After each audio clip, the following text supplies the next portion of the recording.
Okay, కొన్ని screen shots చూపిస్తాను బేసిక్గా. ఈ గ్లూకోజ్ డివైస్ వీడియో చూడండి ఒకసారి. గ్లూకోజ్ డివైస్ వీడియో చూడండి. బేసిక్గా గ్లూకోజ్ ఎవరైతే డయాబెటిక్ ఉంటారో వారందరికీ కూడా గ్లూకోజ్ లెవెల్స్ పెరుగుతా తగ్గుతూ ఉంటాయి, ఇష్టం వచ్చినట్టు పెరుగుతా తగ్గుతా ఉంటాయి. కొంతమంది అన్నం తినకముందు షుగర్ ఎక్కువ ఉందండి నాకు, అన్నం తినకముందు, అన్నం తిన్న తర్వాత షుగర్ తగ్గిపోయినాను. కొంతమంది అన్నం తినకముందు నాకు అసలు ఏమీ లేదు, అన్నం తిన్న తర్వాత షుగర్ పెరుగుతాను. కొంతమంది ఫాస్టింగ్ లో ఉన్నప్పుడు నాకు బాగానే ఉంది, అన్నం తిన్న తర్వాత నాకు ఎక్కువైపోయినా. కొంతమంది ఫాస్టింగ్ లో నాకు షుగర్ ఎక్కువ ఉంది, అన్నం తిన్న తర్వాత నాకు తగ్గిపోయినా.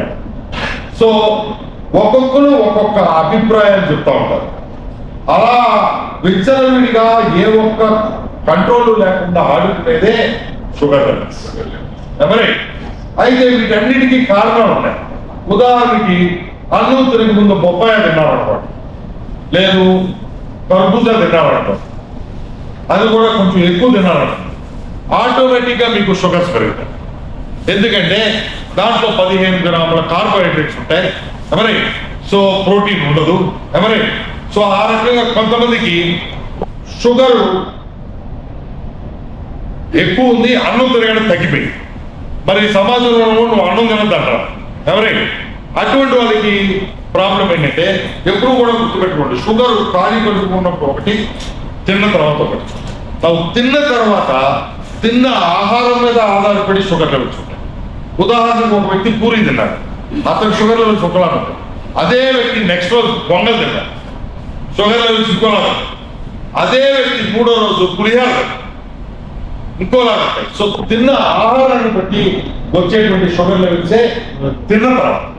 అందువల్ల అమెరికన్ డయాబెటిక్ అసోసియేషన్ లో తిన్న తర్వాత ఏదైతే ఉందో పోస్ట్ పెరాడియల్ రీడింగ్స్ ఏవైతే ఉన్నాయో దాని మీద ఆధారపడతాయి. అవి అసలు నెగ్లిజిబుల్.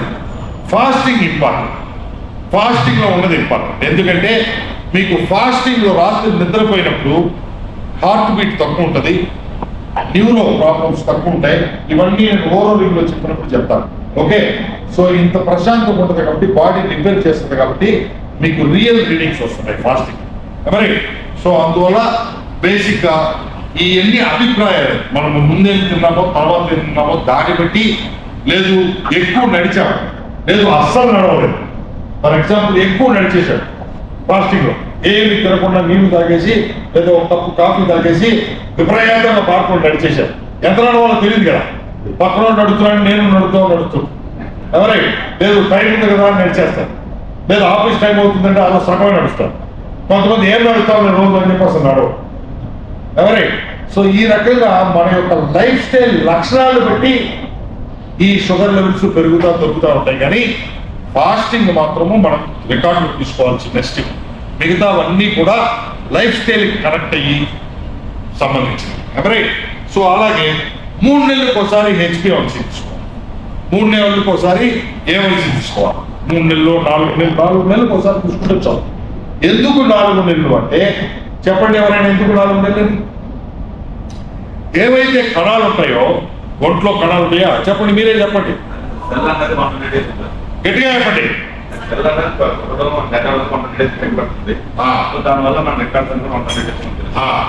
సో బాడీలో ఉండేటువంటి కణాలు ఏవైతే ఉంటాయో ఆ కణాలకు ఉన్న జీవిత కాలము 120 రోజులు.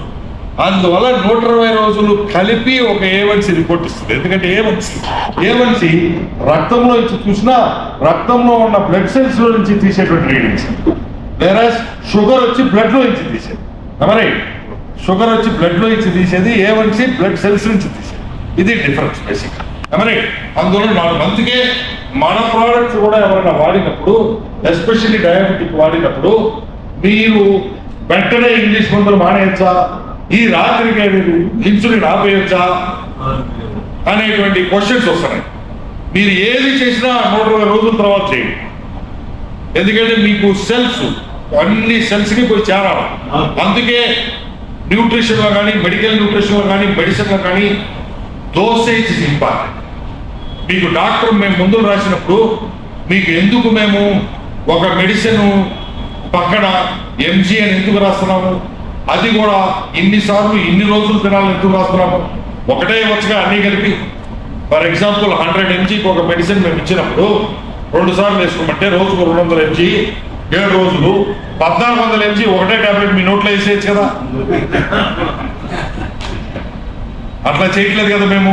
ఎవరై ఎందుకంటే ఈ సెల్స్ అన్నిటికీ అది పోయి చేరాలా, వ్యాపించాలా. సో డోసేజ్ ఒకటి ఉంటుంది. ఎవరై సెల్ ఎంత తీసుకోగలదో అంతే తీసుకోగలరు.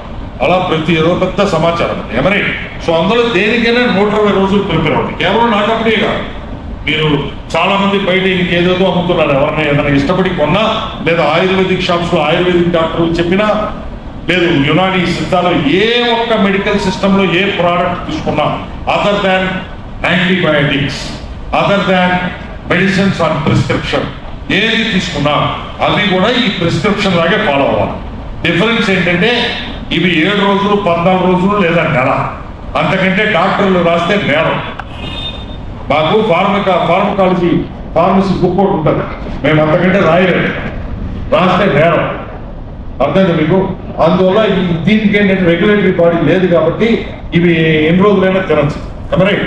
సో అందువల్ల ఏ మెడికల్ సిస్టంలో ఏ ప్రోడక్ట్ వాడినా, లేదు మీకు హోమ్ రెమెడీగా మీరు తయారు చేసుకున్నటువంటి ఏదైనా హెల్తీ ప్రోడక్ట్ మీరు తయారు చేసుకొని కషాయం లాంటిది ఏదున్నా, ఏ ఒక్కటి ఉన్నా మీరు కనీసం అది ఒక 100-120 రోజులకు అలవాటు పెడితేనే దాని తర్వాతే మీరు దాని యొక్క ప్రభావాన్ని మీరు గమనించగలరు.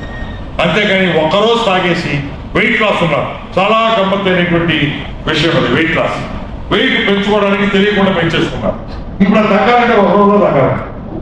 ఎలా తగ్గుద్ది? ఒక రోజులో తగ్గుతా పైగా అసలు వెయిట్ లాస్ కావాల్సింది మెటబాలిజం రెగ్యులేట్ చేసుకోవాలి.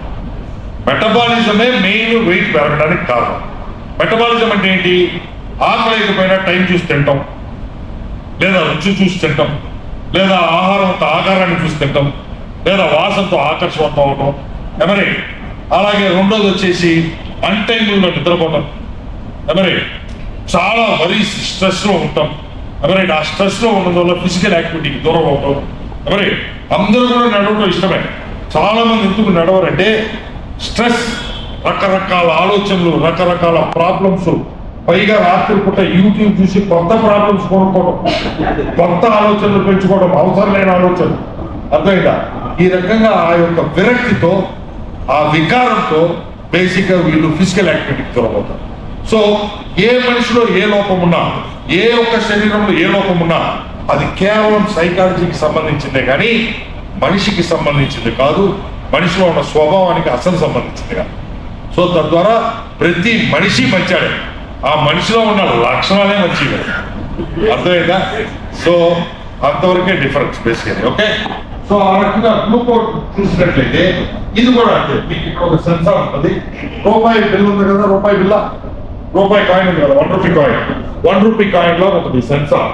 ఈ సెన్సార్ ని మీరు ఇక్కడ కానీ చేతి కింద కానీ ఎవరైతే ఎక్కడైనా సరే 2 షోల్డర్స్ లో పైన కానీ సైడ్ కానీ కింద కానీ ఎక్కడైనా సరే అది అట్లా పెట్టగానే అతుక్కుపోతుంది. అతుక్కుపోయిన తర్వాత ఆటోమేటిక్ గా ఇందాక మీరు ఎట్లాగైతే H360 మీకు యాప్ కనెక్ట్ అయిందో దీనికి ఒక మొబైల్ యాప్. అయితే ఓరో రింగ్ తీసుకున్న వాళ్ళకి మళ్ళీ కొత్తగా మొబైల్ యాప్ చేసుకోకర్లా. ఓరో రింగ్ యాప్ లోనే ఇది కూడా కనెక్ట్ అయిపోతుంది ఆటోమేటిక్. సో ఆ యాప్ లో మీకు వెంటనే మీ రీడింగ్స్ అన్ని కూడా బ్రహ్మాండంగా వస్తాయి. ఈ వీడియో చూడండి, 1 సెకండ్ వీడియో తర్వాత నేను అల్గారిథం స్క్రీన్ షాట్స్ చూస్తాను. ఓకే,